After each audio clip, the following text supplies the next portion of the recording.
Video like जरूर कर लीजिए और ऐसे वीडियो लगातार फ्री में पाने के लिए चैनल को तुरंत सब्सक्राइब कर लीजिए और बेल आइकन को जरूर टैप कर लीजिए ताकि आगे भी सारे वीडियो आपको मिलते रहे। यूट्यूब में फॉलो करते हैं तो प्लीज ये वाला फ्री टेलीग्राम चैनल जरूर ज्वाइन कर लीजिएगा। सारे नोटिफिकेशन सारे अपडेट यहीं पे आते हैं, ध्यान रखिए।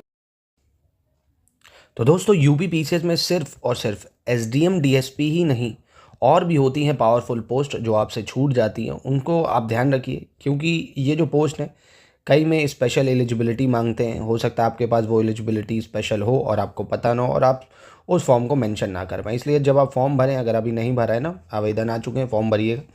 अगर आपके पास ये जो मैं सारी बता रहा हूँ, जो जिस भी पोस्ट के लिए आप एलिजिबल हो उस पर टिक कर देना है ना। टिक करना पड़ता है कि हाँ आप इस पोस्ट के लिए भी एलिजिबल हो। ऐसा होगा कि आपका यूपी पीसीएस निकल गया तो आप स्पेशल अहार्ता है आपके पास और हो सकता है उसकी कट ऑफ कम जाए और आप निकाल लो उसको, है ना। तो कई बार ये चीज़ें छूट जाती हैं, तो प्लीज़ आप इसको ध्यान से देख लीजिए एक बार, आपके लिए बहुत ज़रूरी है ये। तो सबसे पहले डिस्ट्रिक्ट एडमिनिस्ट्रेटिव जो ऑफिसर होता है, इसके लिए क्या चाहिए होता है भाई? इसके लिए चाहिए होता है पोस्ट ग्रेजुएटेड डिग्री चाहिए होती है भारत में किसी भी मतलब यूनिवर्सिटी से हो, है ना, कहीं से भी आपने पोस्ट ग्रेजुएशन करा हो किसी भी सब्जेक्ट में, ठीक है। दूसरा प्रेफरेंशियल मतलब ये है कि उसको थोड़ा विशेष अर्हता दे दी जाएगी, मतलब प्रेफरेंस दिया जाएगा अगर उसके पास डिप्लोमा या डिग्री है पब्लिक एडमिनिस्ट्रेशन में। तो ये तो हो गया डिस्ट्रिक्ट एडमिनिस्ट्रेशन ऑफिस का। आपके पास पोस्ट ग्रेजुएशन अगर है तो इस पोस्ट पे टिक कर देना। लेबर इन्फोर्समेंट ऑफिसर की बात कर लें अगर, तो इसके लिए क्या चाहिए? इसके लिए चाहिए आपको अर्थशास्त्र या समाजशास्त्र या वाणिज्य के साथ स्नातक उपाधि, है ना। वाणिज्य मतलब या तो आपने बीकॉम करा हो कॉमर्स से, या सोशोलॉजी से आपने बीए करा हो, या इकोनॉमी से बीए करा हो, है ना, या श्रम संबंधित किसी चीज़ से करा हो, श्रम विधि है, वाणिज्य है, समाजशास्त्र है। इनमें से किसी में भी आपने पोस्ट ग्रेजुएशन डिप्लोमा या परास्नातक की उपाधि ली हो, ठीक है। पोस्ट ग्रेजुएशन या परास्नातक की बात कर, अगर इनमें से आपके पास कुछ भी है तो आप ये भी भर दीजिएगा। फूड सेफ्टी ऑफिसर, इसके लिए क्या चाहिए होता है भाई? इसके लिए पहली चीज़ बैचलर डिग्री चाहिए फूड टेक्नोलॉजी और डेयरी टेक्नोलॉजी में अगर आपके पास है, या बायोटेक्नोलॉजी है, ऑयल टेक्नोलॉजी है, एग्रीकल्चरल साइंस है, वेटरनिटी साइंस है, बायोकेमिस्ट्री है, माइक्रोबायोलॉजी है, पोस्ट ग्रेजुएट डिग्री केमिस्ट्री में आपके पास, या मेडिसिन में कोई डिग्री है आपके पास तो आप ये भर सकते हो, ठीक है। उसके बाद तीसरी पोस्ट कौन सी है आपकी? तीसरी पोस्ट है असिस्टेंट डायरेक्टर या district audit officer, senior lecturer, local fund audit department, इसकी बात कर रहे हैं। इसके लिए आपको देखिए सिर्फ और सिर्फ बैचलर डिग्री हो आपके पास कॉमर्स में, जैसे बीकॉम वगैरह है, अगर आपके पास इतना है तो आपका काम चल जाएगा इससे, ठीक है। और working knowledge of Hindi written in Devanagari, मतलब हिंदी तो आप दो गई भाई पेपर, है ना, पीसीएस का जो हिंदी का पेपर होता है। और अगर आपके पास बीबीए या आईसीडब्ल्यूए या सीएसए ये सब भी है तो भी उसको प्रेफरेंस दी जाएगी, ठीक है। तो ये चीज़ें भी हैं इसमें। सब रजिस्ट्रार जो शादी में ज़रूर आना में वो लड़की होती है, सब रजिस्ट्रार जो फिर आईएएस बन के दूसरा आता है ना। इसके लिए सब रजिस्ट्रार बनने के लिए आपके पास लॉ में ग्रेजुएशन होना चाहिए, ठीक है। किसमें? लॉ में ग्रेजुएशन डिग्री होनी चाहिए। और वही नॉलेज ऑफ हिंदी, वो तो आप हिंदी का पेपर पीसीएस का दो गई, तो यानी अगर आपके पास एलएलबी है तो आप सब रजिस्ट्रार के लिए एलिजिबल हो जाते हो। दूसरा है district health education and information officer. Please इन सबको देख लीजिए एक बार, तभी फॉर्म भरिएगा।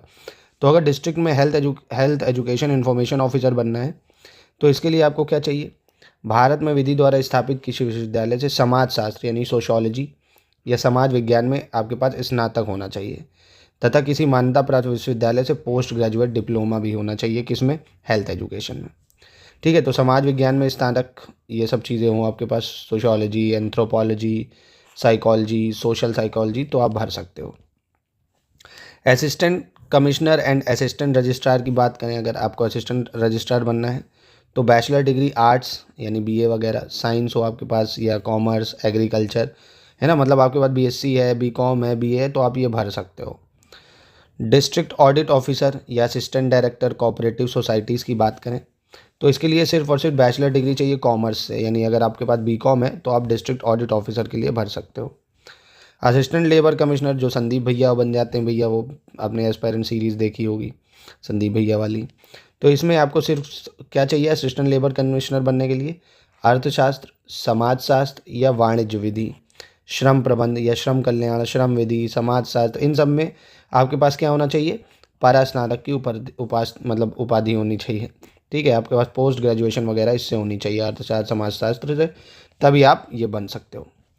असिस्टेंट कमिश्नर इंडस्ट्रीज़ वगैरह, इसमें बहुत पैसा होता है भाई, इसके लिए आपके पास पोस्ट ग्रेजुएशन होना अनिवार्य है, चाहे आर्ट्स में हो चाहे साइंस में हो चाहे कॉमर्स में हो, ठीक है, ये आपको याद रखना है।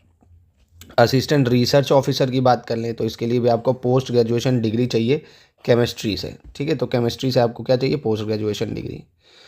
फिर असिस्टेंट प्रोसिक्यूशन ऑफिसर जो होता है ट्रांसपोर्ट में, इसके लिए आपको बैचलर डिग्री चाहिए लॉ में, है ना। अगर आपके पास LLB है तो आप इसको भर सकते हो असिस्टेंट प्रोसिक्यूशन ऑफिसर के लिए। तो इन सब चीज़ों के लिए आप एलिजिबल हो। और एक इम्पॉर्टेंट चीज़ SDM DSP की जो बात करें, वो उसके लिए कोई विशेष अर्हता नहीं चाहिए होती, उसके लिए नॉर्मल आपके पास बस ग्रेजुएशन होना चाहिए, ठीक है।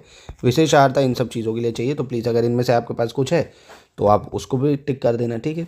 और आप लोग ये बताइए नेक्स्ट वीडियो में कि आप ये जानना चाहते हैं कि for the post of DSP कैसे DSP बनना है, कितना पढ़ना है, कैसे पढ़ना है, DSP मैक्सिमम के IPS बन सकता है नहीं, कितने सालों में DSP IPS के बराबर बन जाता है, ये सब। और दोस्तों देखिए PCS की एकदम शुरुआत से ज़ीरो से तैयारी आप कर सकते हैं। यूपी PCS 2025 की सिलेक्शन मटेरियल जितना हम देंगे, फैक्ट्स के लिए लिस्टिंग, अंडरस्टैंडिंग कॉन्सेप्ट वाले क्वेश्चन के लिए कंपाइलेशन, टेस्ट सीरीज़, क्विज, लगातार अगर आप इतना पढ़ते हैं जितना हम देंगे, डाउट ग्रुप में जोड़ के डाउट पूछिए, जितने भी आपके डाउट हो, आराम से सिलेक्शन लिया जा सकता है। देखिए PCS में सिलेक्शन सिर्फ और सिर्फ आपको पढ़ के आंसर राइटिंग थोड़ी प्रैक्टिस करके आराम से ले सकते हो आप।